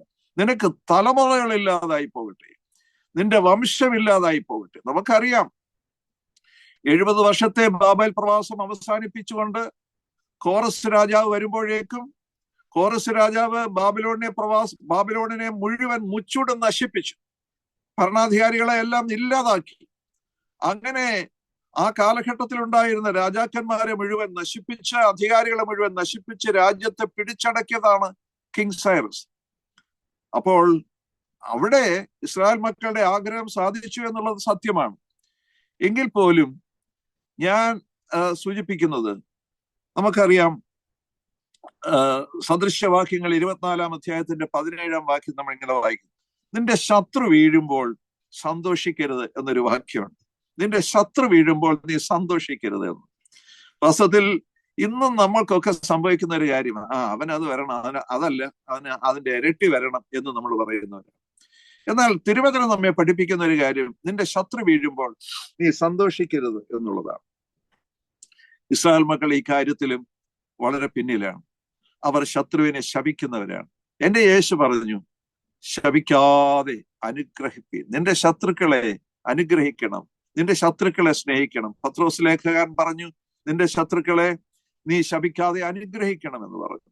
കർത്താവിന് പറഞ്ഞ വാക്കിന് ഏറ്റുപറഞ്ഞുകൊണ്ട് പത്രോസ് പറഞ്ഞു. പ്രിയപ്പെട്ടവരെ, നമ്മുടെ ശത്രുവിനോടുള്ള നമ്മുടെ മനോഭാവം എന്താ? വാസ്തവത്തിൽ ഇന്നും നമ്മൾ ഈ കാര്യത്തിൽ ഇടുങ്ങിയ മനസ്സുള്ളവരാണ്. നമ്മളുടെ തിരുവചനം നമ്മെ പഠിപ്പിക്കുന്നുണ്ട്, ശത്രു വീഴുമ്പോൾ നാം സന്തോഷിക്കരുത്, ശത്രുവിനെ അനുഗ്രഹിക്കണം, ശത്രുവിനെ സ്നേഹിക്കണം, ശത്രുവിനെ ശപിക്കാതെ അനുഗ്രഹിക്കണം എന്നൊക്കെ തിരുവചനം നമ്മെ പഠിപ്പിക്കുമ്പോഴും പലപ്പോഴും ശത്രുവിനോട് നമുക്കുള്ള മനോഭാവം എന്ന് പറയുന്നത് വളരെ നാരോ മൈൻഡഡ് ആണ്. നമ്മൾ പലപ്പോഴും ശത്രുക്കളോട് അവരെ ഉപദ്രവിക്കുക, നശിപ്പിക്കുക എന്നുള്ളതാണ്, അവരെ ശിക്ഷിക്കുക, അവർക്ക് നാശം വരട്ടെ എന്ന് ചിന്തിക്കുന്നതാണ് നമ്മുടെ ഒരു മനോഭാവം. അതുകൊണ്ട് നാം മുമ്പേ പറഞ്ഞതുപോലെ യെരമ്യാ പ്രവാചകൻ 29-ാം അധ്യായം 7-ാം വാക്യത്തിൽ നാം വായിച്ചതുപോലെ പ്രാർത്ഥിക്കാനാണ് ദൈവം അവരെ ഉപദേശിച്ചു വിട്ടത്. പ്രാർത്ഥിക്കാൻ ഉപദേശിച്ചു വിട്ടിടത്ത് പാട്ടുപാടുന്നില്ല എന്ന് മാത്രമല്ല, ആ ജനത്തെ ശപിക്കുന്ന ഒരനുഭവത്തിലേക്ക് ഇസ്രായേൽ മക്കൾ വരുന്നു. ഇതെപ്പോഴാണ്? വാസ്തവത്തിൽ ബാബിലോണിൽ ഇരുന്നു കൊണ്ട് പാടിയതല്ല ഈ പാട്ട്. വാസ്തവത്തിൽ അവരവിടുന്ന് വന്നതിന് ശേഷം പാടിയ പാട്ടാണെന്ന് വേണം വിചാരിക്കാൻ. അപ്പോൾ അതിനെക്കുറിച്ച് ഓർത്തു പാടിയതാണ്, ആ കാലത്തെക്കുറിച്ച്. വിടുതൽ അനുഭവിച്ചിട്ട് പോലും പറയുന്നത് അവർ നശിക്കണം എന്നുള്ളതാണ്. ഏദോമ്യർ നശിക്കണം, ബാബിലോണ്യർ നശിക്കണം, അവർക്ക് തലമുറകൾ ഉണ്ടാകാതെ പോകണം. ഇതാണ് ഇസ്രായേൽ മക്കൾ ഏദോമ്യർക്കെതിരെ, ബാബിലോണ്യർക്കെതിരെ നടത്തുന്ന ശാപവചസ്സുകൾ. ഇത് സുവിശേഷപരമായി ശരിയായ ഒരു നിലപാടല്ല. നമ്മൾ കൃപായുഗത്തിൽ ജീവിക്കുന്ന വിശ്വാസികൾ, യേശുവിലൂടെ രക്ഷയുടെ സന്തോഷം അനുഭവിച്ചവർ, നാം ഒരിക്കലും എടുക്കേണ്ട ഒരു നിലപാടല്ല ഇത്. നമ്മുടെ ജീവിതത്തിൽ ഈ ഭാഗം തരേണ്ട ദൂത് ഇതാണ്: നിന്റെ ശത്രുവിന് വേണ്ടി നീ പ്രാർത്ഥിക്കണം, നിന്റെ ശത്രുവിനെ നീ അനുഗ്രഹിക്കണം, അവനെ ശപിക്കാതെ അനുഗ്രഹിക്കണം എന്നുള്ള കർത്താവ് നമ്മളെ ശത്രുവിനെ സ്നേഹിക്കുക എന്ന് പറയുന്ന ഏറ്റവും വലിയ മനോഹരമായ ഉപദേശം. അതുവരെ ലോകം കേൾക്കാത്ത ഒരു ഉപദേശമാണ് യേശു കർത്താവ് ലോകത്തിന് നൽകിയത്, നിന്റെ ശത്രുവിനെ സ്നേഹിക്കുക എന്ന് പറയുന്നത്. എത്രയോ ദാർശനികന്മാരുണ്ടായി, ചിന്തകന്മാരുണ്ടായി, അവരാരും യേശുവിന്റെ നാൾ വരെ പറയാതിരുന്ന ഒരു വലിയ സത്യമാണ് ശത്രുവിനെ സ്നേഹിക്കുക. പക്ഷേ നമുക്കറിയാം, നമ്മള് ഇവിടെ വായിക്കുന്നു, ബാബേൽ പ്രവാസത്തിന്റെ കാലത്ത് ഈ ഇസ്രായേൽ മക്കൾ തങ്ങളുടെ ശത്രുക്കളെ ശപിക്കുകയാണ്, മുച്ചൂടും ശപിക്കുകയാണ്. നിന്റെ ശത്രു വീഴുമ്പോൾ സന്തോഷിക്കരുതെന്ന് പറയുന്ന ശലോമോന്റെ വാക്യങ്ങളൊക്കെ അതിനു മുമ്പേ ഉണ്ട്, അവരുടെ കാലഘട്ടത്തിന് മുമ്പേ ഉള്ളതാ. പക്ഷെ അതൊന്നും ഇവിടെ പ്രസക്തമല്ല. ശത്രുവിനെ മുച്ചൂടും ശപിക്കുന്ന, അവരുടെ നാശത്തിന് വേണ്ടി ആഗ്രഹിക്കുന്ന ഒരു ജനത. ഇതും സുവിശേഷപരമല്ല എന്നുള്ള ദർശനത്തിലാണ് ഞാൻ അതിനെ തെറ്റായ സമീപനമാണ് എന്ന് പറയുന്നത്. അപ്പോൾ ഒരു വിധത്തിൽ അവരെ നമുക്ക് ന്യായീകരിക്കാൻ കഴിയുന്നത് അവരത്രമാത്രം വേദന അനുഭവിച്ചു എന്നതുകൊണ്ട്. ഏത് പരമാവധി വേദനയിലും, ഏത് കഷ്ടതയിലും, ചങ്ങലക്കിട്ടപ്പോഴും, ചാട്ടവാറടിയേറ്റപ്പോഴും സ്നേഹത്തിന്റെ സന്ദേശം നൽകിയ, ദർശനം നൽകിയ കർത്താവിന്റെ മക്കളാണ് നമ്മൾ ശത്രുവിനെ സ്നേഹിക്കുവാൻ വിധിക്കപ്പെട്ടവരാണ്. ഒരു മനഃപൂർവ്വമെങ്കിലും നമ്മൾ അതിന് ശ്രമിക്കേണ്ടതാണ്. ഇപ്പൊ ഈ രണ്ട് വിഷയങ്ങളാണ് 137 സങ്കീർത്തനത്തിൽ വ്യത്യസ്തമായ വ്യാഖ്യാനങ്ങൾക്ക് വിധേയമാകുന്ന രണ്ട് കാര്യങ്ങൾ. ഒന്ന്, യഹോവയുടെ ഗീതം അന്യദേശത്ത് പാടില്ല എന്ന് പറയുന്നതിനെ ന്യായീകരിക്കുന്നത്. രണ്ട്, അവരെ ശപിക്കുന്നതിനെ ന്യായീകരിക്കുന്നത്. ഇത് രണ്ടും ദൈവം ഇസ്രായേൽ മക്കളെ ബാബിലോണിലേക്ക് പ്രവാസികളായി പറഞ്ഞയച്ചപ്പോൾ നിർദ്ദേശിച്ച നിർദ്ദേശങ്ങൾക്ക് വിരുദ്ധമായിരുന്നു എന്നുള്ളതാണ് തിരുവചനം പഠിക്കുമ്പോൾ നാം കാണുന്നത്. നിങ്ങൾ പ്രവാസ ഭൂമിയിലെത്തി പ്രവാസികൾക്ക് വേണ്ടി പ്രാർത്ഥിക്കണമെന്ന് തിയഡോർ വില്യംസ് എന്ന് പറയുന്ന പ്രസിദ്ധനായ മനുഷ്യൻ, സുവിശേഷകൻ, ഒരു കാലത്ത് മാരാമൺ കൺവെൻഷനിലെ സ്ഥിരമായ പ്രസംഗകനായിരുന്നല്ലോ അദ്ദേഹം ഒരിക്കൽ പറഞ്ഞത് ഇങ്ങനെയാണ്: എന്തിനാണ് നമ്മളെയൊക്കെ, മലയാളികളോട് പറഞ്ഞത്, നിങ്ങളെ എന്തിനാണ് ഈ അറേബ്യൻ രാജ്യങ്ങളിലേക്ക് ഉദ്യോഗത്തിനായിട്ട് അയച്ചിരിക്കുന്നത്? നിങ്ങൾ അവിടെ പ്രവാസികളായി പോയിരിക്കുന്നത് എന്തിനാണ്? അദ്ദേഹം പറഞ്ഞതാണ്, നിങ്ങളെ അയച്ചിരിക്കുന്നത് to pray for that country, ആ രാജ്യത്തിന് വേണ്ടി പ്രാർത്ഥിക്കാനാണ്. ഞാൻ ചോദിക്കട്ടെ, ഗൾഫ് രാജ്യങ്ങളിൽ ജീവിക്കുന്നവർ, ഇന്ന് നമ്മൾ ലോകത്തിന്റെ വിവിധ ഭാഗങ്ങളിൽ, ഞാൻ അമേരിക്കയിൽ ജീവിക്കുന്നു, ചിലർ ഇംഗ്ലണ്ടിൽ ജീവിക്കുന്നു, മറ്റ് യൂറോപ്യൻ രാജ്യങ്ങളിലൊക്കെ ജീവിക്കുന്നു, ഗൾഫ് രാജ്യങ്ങളിൽ അനേകായിരങ്ങൾ ജീവിക്കുന്നു. നമ്മൾ ഈ രാജ്യത്തിന് വേണ്ടി പ്രാർത്ഥിക്കുന്നുണ്ട്. കർത്താവേ, ഈ രാജ്യത്തെ നീ അനുഗ്രഹിക്കണം, ഈ രാജ്യത്തിന് നന്മയുണ്ടെങ്കിലേ ഞങ്ങൾക്ക് നന്മയുണ്ടാകൂ എന്ന് പറഞ്ഞു രാജ്യത്തിന് വേണ്ടി പ്രാർത്ഥിക്കുക.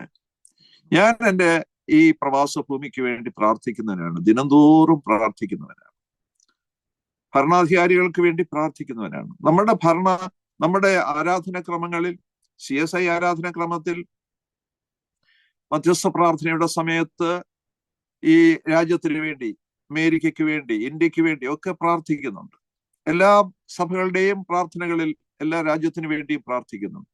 എന്നാൽ വ്യക്തിപരമായി നമ്മൾ എത്ര പേരാണ് നമ്മൾ പ്രവാസികളായി ജീവിക്കുന്ന ഭൂമിക്ക് വേണ്ടി, അതിന്റെ നന്മയ്ക്ക് വേണ്ടി, അനുഗ്രഹത്തിന് വേണ്ടി പ്രാർത്ഥിക്കുന്നു? വളരെ കുറച്ചു പേരേ ഉള്ളൂ എന്നാണ് എൻ്റെ വിശ്വാസം. It is our bounded duty to pray for the country where we live. നമ്മൾ ജീവിക്കുന്ന രാജ്യത്തിന് വേണ്ടി പ്രാർത്ഥിക്കേണ്ടത് നമ്മളിൽ നിക്ഷിപ്തമായിരിക്കുന്ന ഒരു ചുമതലയാണ് എന്നോർക്കണം. ദൈവികമായി നമ്മളെ ഏൽപ്പിച്ചിരിക്കുന്ന ഒരു ചുമതലയാണ് എന്നോർക്കണം. എന്നാൽ ഈ രണ്ട് കാര്യങ്ങളിൽ ഇസ്രായേൽ മക്കൾ വ്യത്യസ്തമായ ഒരു നിലപാട് സ്വീകരിക്കുന്നതാണ് ഈ 137 സങ്കീർത്തനത്തിൽ നമുക്ക് കാണാൻ പറ്റും. ഇത്രയൊക്കെ ഞാൻ പറഞ്ഞെങ്കിലും നമുക്കറിയാം, ഒരു ജനതയുടെ ആത്മവേദന, അവരുടെ ദുഃഖം, പ്രവാസത്തിന്റെ, എന്തുകൊണ്ടാണ് ഈ പ്രവാസം, അവരെന്തുകൊണ്ടാണ് ഈ പ്രവാസത്തിലേക്ക് പോകേണ്ടി വന്നത്? ദൈവത്തെ നിഷേധിച്ചതുകൊണ്ട്, ദൈവത്തെ നിന്ദിച്ചതുകൊണ്ട്. എനിക്ക് ഒരു ഭാഗം ഒന്ന് വായിക്കാൻ താല്പര്യമുണ്ട്. യെശയ്യാ പ്രവാചകന്റെ പുസ്തകം 3-ാം അധ്യായത്തിന്റെ 16 മുതലുള്ള വാക്യങ്ങൾ ഒന്ന് വായിച്ചു നോക്കി. ആ കാലഘട്ടത്തിലെ ജനങ്ങളുടെ, സ്ത്രീകളെ കുറിച്ച് പറയുന്നതാണ്. യഹോവ പിന്നെയും അരുളിച്ചത് എന്തെന്നാൽ, സിയോൻ പുത്രിമാർ നിഗളിച്ച് കഴുത്തു നീട്ടിയും എറികണ്ണിട്ടും കൊണ്ട് സഞ്ചരിക്കുകയും തത്തി നടക്കുകയും കാൽ കൊണ്ട് ചിലമ്പൊലി കേൾപ്പിക്കുകയും ചെയ്യുന്നു. ഇത് നിമിത്തം യഹോവ സിയോൻ പുത്രിമാരുടെ നെറുകയ്ക്ക് ചൊറി പിടിപ്പിക്കും. യഹോവ അവരുടെ ഗുഹ്യപ്രദേശങ്ങളെ നഗ്നമാക്കും. അന്ന് കർത്താവ് അവരുടെ കാൽ ചിലമ്പുകളുടെ അലങ്കാരം, അവരുടെ നെറ്റിപ്പട്ടം, ചന്ദ്രക്കല, കാതില, കടകം, കവണി, തലപ്പാവ്, കാൽത്തള, പട്ടുകച്ച, പരിമളപ്പെട്ടി, തകിട്ടുകൂട്ടം, മോതിരം, മൂക്കുത്തി, ഉത്സവ വസ്ത്രവം, മേലാട, ശാൽവ, ചെറുസഞ്ചി, ദർപ്പണം, ക്ഷോമപടം, കല്ലാവ്, മൂടുപടം എന്നിവ നീക്കിക്കളയും. അപ്പോൾ സുഗന്ധത്തിന് പകരം ദുർഗന്ധവും, അരക്കച്ചിക്ക് പകരം കയറും, പുരികുഴലിന് പകരം കഷണ്ടിയും, ഉടയാടയ്ക്ക് പകരം വിരട്ടും, സൗന്ദര്യത്തിന് പകരം കരിവാളിപ്പും ഉണ്ടാകും. നിന്റെ പുരുഷന്മാർ വാളിനാലും നിന്റെ വീരന്മാർ യുദ്ധത്തിലും വീഴും. അതിന്റെ വാതിലുകൾ വിലപിച്ചു ദുഃഖിക്കും, അത് ശൂന്യമായി നിലത്തു വീഴും. എത്ര കഠിനമായ, എത്ര നിന്ദ്യമായ ജീവിതമായിരുന്നു ഈ ജനത്തിൻ്റെത് എന്ന് ഈ ഭാഗം നമ്മളെ പഠിപ്പിക്കുന്നുണ്ട്. ആ കാര്യമൊക്കെ ഇസ്രായേൽ മക്കൾ മറന്നുപോവുകയാണ് വാസ്തവത്തിൽ. വിലാപത്തിന്റെ പുസ്തകം വായിക്കുമ്പോൾ ഉത്സവത്തിന് ജനങ്ങൾ വരായികൊണ്ട് സിയോൻ അവിടെ പറയുന്ന ഉത്സവത്തിന് ആരും വരായികൊണ്ട് സിയോനിലേക്കുള്ള വഴികൾ ദുഃഖിക്കുന്നു. വിലാപത്തിന്റെ പുസ്തകം 2-ാം അധ്യായത്തിന്റെ 18-ാം വാക്യത്തിൽ, സിയോൻ പുത്രിയുടെ മതിലേ, രാവും പകലും ഓലോല കണ്ണീരൊഴുക്കുക, നിനക്ക് തന്നെ സ്വസ്ഥത നൽകരുത്, നിന്റെ കൺമണി വിശ്രമിക്കുകയും അരുത്. രാത്രിയിൽ യാവാരംഭത്തിൽ എഴുന്നേറ്റ് നിലവിളിക്ക, നിന്റെ ഹൃദയത്തെ വെള്ളം പോലെ കർത്തൃസന്നിധിയിൽ പകരുക. വീഥികളുടെ തലയ്ക്കലൊക്കെയും വിശപ്പ് കൊണ്ട് തളർന്നു കിടക്കുന്ന നിന്റെ കുഞ്ഞുങ്ങളുടെ ജീവരക്ഷയ്ക്കായി അവങ്കിലേക്ക് കൈമലർത്തുക. ഇതൊക്കെയായിരുന്നു വാസ്തവത്തിൽ ബാബിലോണ്യ പ്രവാസത്തിന്റെ ദുഃഖം. ആ ദുഃഖത്തിന്റെ പ്രകടനമാണ്, പ്രതിസ്പന്ദനമാണ് 137-ാം സങ്കീർത്തനം. വളരെ മനോഹരമായ ഒരു ഗീതം, ഒരു വിലാപം. ഈ വിലാപം ആലപിക്കുമ്പോൾ ആ വിലാപം നമുക്ക് തരുന്ന സന്ദേശം കൂടെ നമുക്ക് ഓർക്കാം. ഒരിക്കൽ കൂടെ ഈ സങ്കീർത്തനം ഒന്ന് വായിച്ച് അവസാനിപ്പിക്കാം. ബാബേൽ നദികളുടെ തീരത്ത് ഞങ്ങൾ ഇരുന്നു, സിയോനെ ഓർത്തപ്പോൾ ഞങ്ങൾ കരഞ്ഞു. അതിന്റെ നടുവിലെ അലരി വൃക്ഷങ്ങളിൽ മേൽ ഞങ്ങൾ ഞങ്ങളുടെ കിന്നരങ്ങളെ തൂക്കിയിട്ട്, ഞങ്ങളെ ബദ്ധരാക്കി കൊണ്ടുപോയവർ സിയോൻ ഗീതങ്ങളിൽ ഒന്ന് ചൊല്ലുവീൻ എന്ന് പറഞ്ഞ ഗീതങ്ങളെ, ഞങ്ങളെ പീഡിപ്പിച്ചവർ സന്തോഷത്തെ ഞങ്ങളോട് ചോദിച്ചു. യഹോവയുടെ ഗീതം അന്യദേശത്ത് പാടുന്നത് എങ്ങനെ? യെരൂശലേമേ, നിന്നെ ഞങ്ങൾ മറക്കുന്നുവെങ്കിൽ എന്റെ വലങ്കായി മറന്നു പോകട്ടെ. നിന്നെ ഞാൻ ഓർക്കാതെ പോയാൽ, യെരൂശലേമിനെ എന്റെ മുഖ്യ സന്തോഷത്തെക്കാൾ വിലമതിക്കാതെ പോയാൽ, എന്റെ നാവ് അണ്ണാക്കിനോട് പറ്റിപ്പോകട്ടെ. ഇടിച്ചു കളവിൻ, അതിനെ അടിസ്ഥാനം വരെ ഇടിച്ചു കളവിനെന്നിങ്ങനെ പറഞ്ഞ് ഏദോമ്യർക്കായി യഹോവേ യെരൂശലേമിന്റെ നാൾ ഓർക്കണമേ. നാശമെടുത്തിരിക്കുന്ന ബാബേൽ പുത്രിയെ, നീ ഞങ്ങളോട് ചെയ്യുന്ന പോലെ നിന്നോട് ചെയ്യുന്നവർ ഭാഗ്യവാന്മാർ. നിന്റെ കുഞ്ഞുങ്ങളെ പിടിച്ചു പാറമേൽ അടിച്ചു കളയുന്നവൻ ഭാഗ്യവാൻ. ഞാൻ എഴുതിയ പാട്ടും ഒന്ന് പാടി അവസാനിപ്പിക്കണം എന്ന് ഞാൻ വിചാരിക്കും.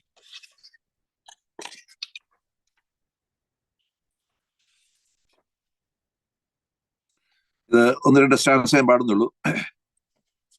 ദൈവജനമേ ഉണർന്നു ബലം ധരിപ്പീൻ, ബലഹീനതയെല്ലാം മറന്നിടുവീൻ. യഹോവയിങ്കലെ സന്തോഷം നമ്മുടെ ബലമാണെന്നറിഞ്ഞുകൊള്ളുവീൻ. യഹോവയിങ്കലെ സന്തോഷം നമ്മുടെ ബലമാണെന്നറിഞ്ഞുകൊള്ളുവീൻ. ദൈവജനമേ ഉണർന്നു ബലം ധരിപ്പീൻ. ഞാൻ ഇച്ചിരി പൊക്കിയാണ് എടുത്ത് തിരുത്താത്തെടുക്കാം. ദൈവജനമേ ഉണർന്നു ബലം ധരിപ്പീൻ, ബലഹീനതയെല്ലാം മറന്നിടുവീൻ. യഹോവയിങ്കലെ സന്തോഷം നമ്മുടെ ബലമാണെന്നറിഞ്ഞുകൊള്ളുവീൻ. അലരി മരങ്ങളിൽ നിന്നെടുക്കാം കിന്നരം കരങ്ങളിൽ ചേർത്തണയ്ക്കാം, അലരി മരങ്ങളിൽ നിന്നെടുക്കാം. കിന്നരം കരങ്ങളിൽ ചേർത്തണയ്ക്കാം, സിയോന്റെ ഗീതങ്ങൾ ആലപിച്ചനുദിനം ബാബേൽ നദീതടം വെടിഞ്ഞു പോകാം. ദൈവജനമേ ഉണർന്നു ബലം ധരിപ്പീ. ബാബേൽ പ്രവാസം നാം മറന്നിടണം, സിയോൻ സന്തോഷം നാം അറിഞ്ഞിടണം. ബാബേൽ പ്രവാസം നാം മറന്നിടണം, സിയോൻ സന്തോഷം നാം അറിഞ്ഞിടണം. വിടുതലിൻ സന്തോഷധ്വനി അതു ഘോഷമായി പാരാകെ ഒരുപോലെ മുഴങ്ങിടണം. ദൈവജനമേ ഉണർന്നു ബലം ധരിപ്പീ. മതിലുകൾ വീണതു പണിതുയർത്താം, നഗരി മനോഹരമായി ചമയ്ക്കാം. മതിലുകൾ വീണതു പണിതുയർത്താം, നഗരി മനോഹരമായി ചമയ്ക്കാം. സിയോൻ കുമാരികളോലോലയൊഴുക്കിയ കണ്ണീരിൻ കഥ നാം കണ്ണീരിൻ